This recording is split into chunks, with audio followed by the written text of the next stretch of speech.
जिल्ह्यामध्ये ही अशी एकमेव शाळा आहे की ज्या शाळेने फक्त 10 महिन्यात लोकसहभागातून 4 लाख रुपयांची विकास कामे केलीत।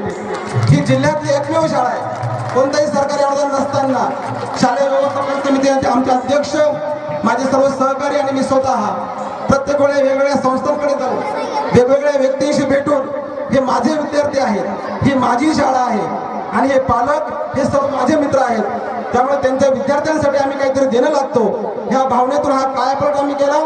तुमच्या सहकार्याशिवाय हे कधीच शक्य नव्हतं। त्यामुळे पुन्हा एकदा मी आपल्या सर्वांचे अभिनंदन करतो आणि स्वागत करतो।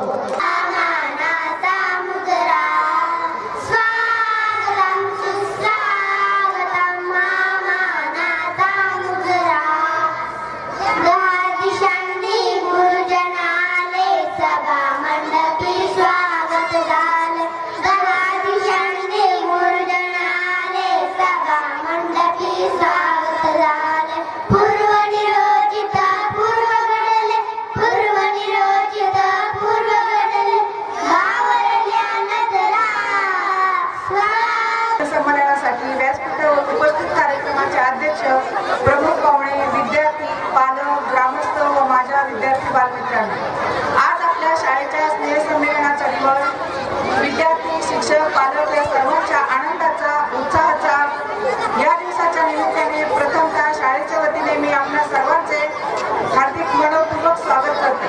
आजच्या या दिवशी विद्यार्थी आपल्या कलाविष्कार सादर करणार आहेत। व्यवस्थापन समितीच्या वतीने सर्व ग्रामस्थांच्या वतीने या ठिकाणी हार्दिक अभिनंदन करतो। ही जी काही कामं आम्ही केलीत यावेळेस प्रत्येक ठिकाणी प्रत्येक संकटात आमच्या सोबत एक व्यक्ती होती। ती व्यक्ती जर आमच्या सोबत नसती तर कदाचित तितका मोठा लांबचा पल्ला आम्ही गाठू शकलो नसतो। ती व्यक्ती म्हणजे आमच्या शाळा व्यवस्थापन समितीचे अध्यक्ष आदरणीय भाऊसाहेब पाटील दिघे। मी या ठिकाणी सर्व मान्यवरांना विनंती करतो की आमच्या लाडक्या अध्यक्षांचा आपण या ठिकाणी यथोचित गौरव करावा, सत्कार करावा।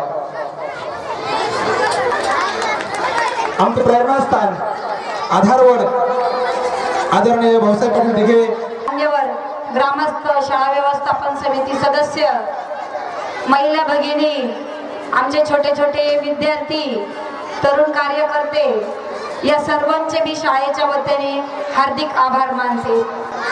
कृष्ण जन्मला यदा यदा हि धर्मस्य ग्लानिर्भवति भारत अभ्युत्थानम् अधर्मस्य तदात्मानं सृजाम्यहम्।